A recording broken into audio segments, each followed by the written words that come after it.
एक ट्रेड आपके सामने बिल्कुल टेक्स्ट बुक सेटअप के साथ खड़ा है, सब कुछ मैच कर रहा है, लेकिन आपका हाथ माउस पर जाकर रुक जाता है।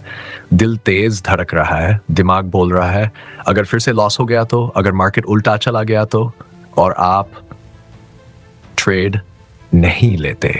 अब अगला सीन देखिए, वही मारू के मूव करता है, टारगेट हिट होता है और आप स्क्रीन देखते हुए बस यही सोचते हैं काश मैं एंटर कर गया होता। अगर आपने ये फील किया है तो ये वीडियो आपके लिए है।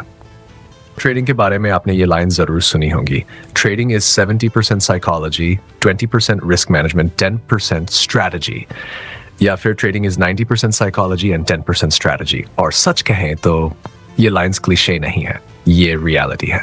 ट्रेड माइंडफुली के ऑथर गैरी कहते हैं, after you learn the technical strategy, trading becomes 100% psychological. और यही वो जगह है जहां ज्यादातर ट्रेडर्स फंस जाते हैं। वेलकम टू लेवल 99x, जहां हम ट्रेडिंग को सिर्फ चार्ट से नहीं माइंडसेट से समझते हैं। Core problem, erratic trading behaviours. कई ट्रेडर्स के पास सॉलिड टेक्निकल स्किल्स होती हैं, स्ट्रॉन्ग विनिंग एज होता है, बैक टेस्टिंग परफेक्टली किया होता है, लेकिन फिर भी वो कहते हैं बस काश सेटअप से स्टिक कर पाता, बस काश प्लान फॉलो कर लेता। तो सवाल ये है, जब प्लान रेडी है तो हम उसे फॉलो क्यों नहीं कर पाते? क्यों हम अच्छे सेटअप पर ट्रेड नहीं लेते? डर के मारे हेजिटेट करते हैं, ओवर ट्रेड कर देते हैं, विनर्स जल्दी काट देते हैं, लूजर्स को बढ़ने देते हैं। गैरी इन्हें कहता है एराटिक ट्रेडिंग बिहेवियर्स, और आज हम यही डीप डाइव करेंगे। Fear of entering a trade, मान लीजिए एक न्यू ट्रेडर है, एक्साइटमेंट हाई है, सेमिनार्स अटेंड किए, बुक्स पढ़ी, अकाउंट ओपन किया, लेकिन प्रॉब्लम ये थी कि मार्केट को समझने से पहले ही ट्रेडिंग शुरू कर दी, no solid plan. Result, series of losses, और यहीं से डर, market equal pain, trade the loss. अब यहां साइकोलॉजी एंटर करती है। You have Pavlov conditioning example. Psychology में एक फेमस एक्सपेरिमेंट है, पावलोव कंडीशनिंग। जब बार बार एक चीज के साथ पेन जुड़ जाता है तो दिमाग ऑटोमेटिकली रिएक्ट करने लगता है। ट्रेडिंग में भी यही होता है। लॉस, स्ट्रेस, फियर, ये सब ट्रेड लेने की एक्ट के साथ जुड़ जाते हैं।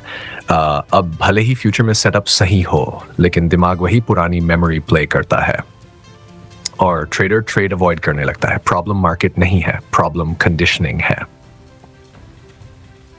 Attention shift, real root cause ध्यान दीजिए। जब ट्रेडर डरता है, उसका फोकस मार्केट पर नहीं होता, उसका फोकस होता है अपने थॉट्स पर, अपनी फीलिंग्स पर, अपने पुराने लॉसेस पर। और जब अटेंशन मार्केट से हट जाती है, गुड ट्रेडिंग इम्पॉसिबल हो जाती है।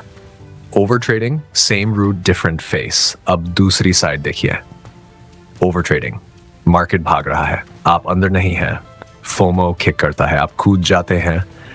Telegram tip, chat room advice, revenge trade, सब एक ही चीज है। आप ट्रेड इसलिए नहीं ले रहे क्योंकि सेटअप है, बल्कि इसलिए क्योंकि आप अनकंफर्टेबल फील कर रहे हैं। शॉर्ट टर्म में रिलीफ मिलता है, लॉन्ग टर्म में डैमेज।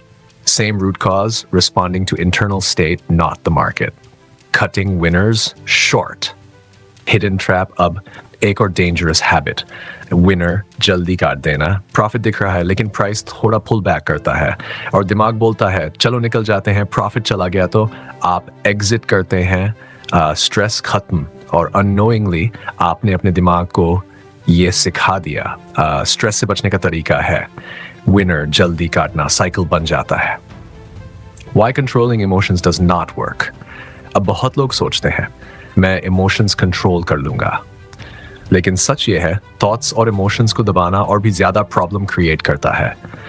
साइंस इसे कहती है पैराडॉक्सिकल इफेक्ट। जितना आप किसी थॉट को पुश अवे करते हैं, वो उतना स्ट्रांग होकर लौटता है। प्रॉब्लम इमोशंस होना नहीं है, प्रॉब्लम इमोशंस पर एक्ट करना है। एलीट परफॉर्मर्स का secret, top athletes, surgeons, pilots, traders, सबके पास डर होता है, डाउट होता है। डिफरेंस ये है वो इमोशंस हटाते नहीं है, अटेंशन शिफ्ट कर देते हैं। टाइगर वुड्स कहते हैं बेस्ट शॉट्स वही लगते हैं जब नर्व्स शेक कर रही हो। हडसन रिवर लैंडिंग वाले पायलट ने भी फियर फील किया था, लेकिन फोकस ट्रेनिंग पर रखा। Mindfulness in trading, elite performers emotion से लड़ते नहीं, वो उन्हें साथ लेकर परफॉर्म करते हैं। ट्रेडिंग में भी यही करना है। थॉट्स आएगा, एंग्जाइटी आएगी, लेकिन आपको अटेंशन करंट ट्रेडिंग टास्क पर रखना है। यही माइंडफुलनेस है, यही बीइंग इन द जोन है। तो आज हमने क्या समझा? प्रॉब्लम इमोशंस नहीं है, प्रॉब्लम इमोशंस पर रिएक्ट करना है। जब तक आप मार्केट को नहीं, अपने थॉट्स को ट्रेड करते रहेंगे, एराटिक बिहेवियर्स रिपीट होते रहेंगे। नेक्स्ट पार्ट में हम बात करेंगे कि माइंडफुलनेस को प्रैक्टिकली ट्रेडिंग में अप्लाई कैसे करें। अगर ये वीडियो आपको रिलेटेबल लगी तो लाइक ज़रूर करें, अपने ट्रेडिंग दोस्तों के साथ शेयर करें, और ऐसे ही real no nonsense trading psychology content के लिए लेवल 990 X को सब्सक्राइब करें। मार्केट हार्ड, लेकिन राइट माइंडसेट के साथ आप हार्डर हो सकते हैं।